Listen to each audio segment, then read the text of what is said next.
Alright, so in this video we'll be looking at geometric progression.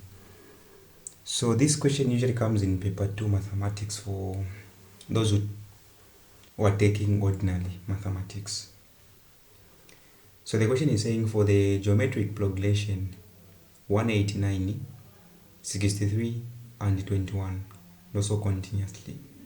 So these numbers, they are arranged in series. So find the Roman numeral number 1 common ratio, Roman numeral number 2 fifth term, then Roman numeral number 3 sum to infinity.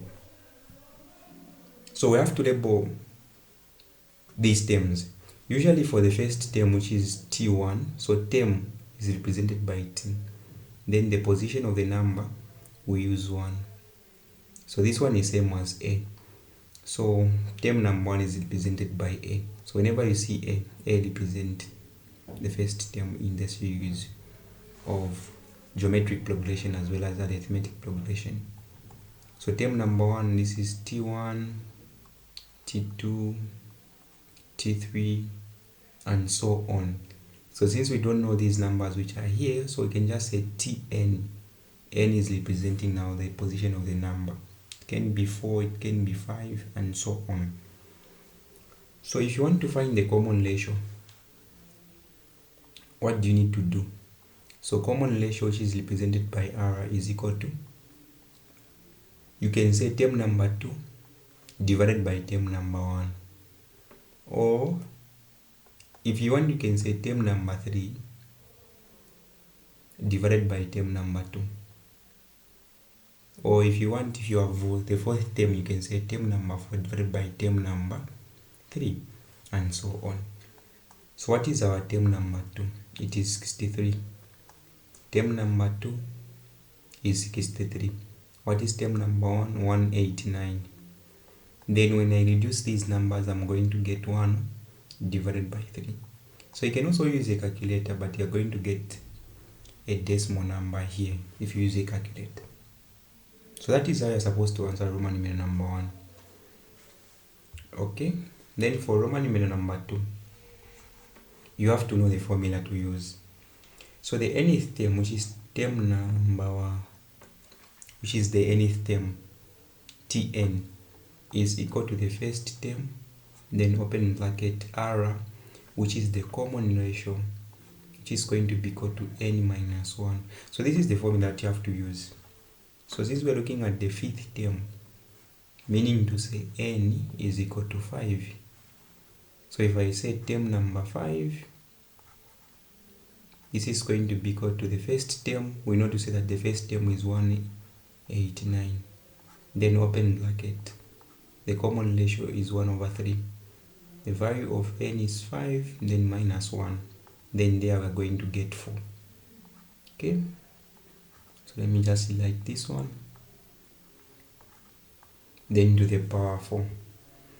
So the first thing here that you need to do, you need to multiply this one, 1 multiplied by, or 1 to the power 4. And then again you say 3 to the power 4. This is going to give you 81, isn't it? 81. 1 to the power 4 is 1. Then 3 to the power 4, that is 81. So what are we going to have? We're going to have 189, then 1 over 81.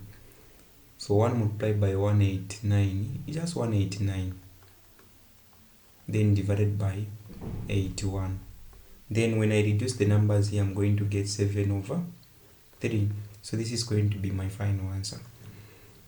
Then the last question for sum to infinity. So here there are two formulas. It is either the ratio that you have is greater than 1, or the common ratio that you have is less than 1. So this one here, when I divide, it is going to give me 0.3 and so on. Okay? Or 3. So is this one less than 1, or is it greater than 1? So when the common ratio is greater than 1, or when the common ratio is less than 1, what formulas are you supposed to use?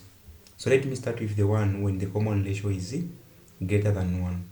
sum to infinity is going to be equal to the first term. So in this case, I'm going to use a to represent the first term, then divided by r minus 1. This is when the common ratio is greater than 1. That is one thing that you have to know here. Now, what about when the common ratio is less than 1? When the common ratio is less than 1, sum to infinity is equal to the first term, then divided by 1 minus r. So the only difference is the position of r, which is the common ratio. So which one are we going to use? We're going to use this one because the value that we have found for the common ratio, it is less than 1.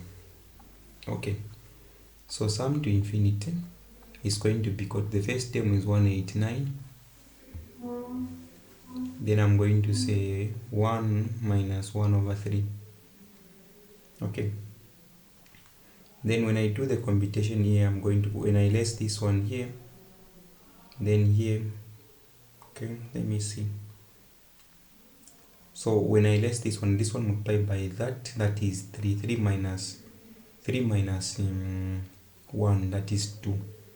2 over 3.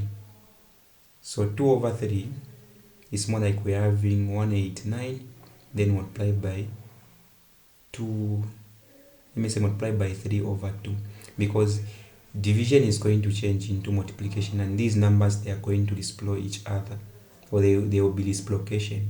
This one will go down, this one will go up when we change this one into multiplication, because here we have a division. Then when I multiply that one multiplied by that, I'm going to get 567, then divided by 2. Then when I divide, I'm going to get 283.5. So this is going to be my final answer. So this is how you're supposed to answer this question. Thank you very much for watching, and remember to subscribe for more videos like this.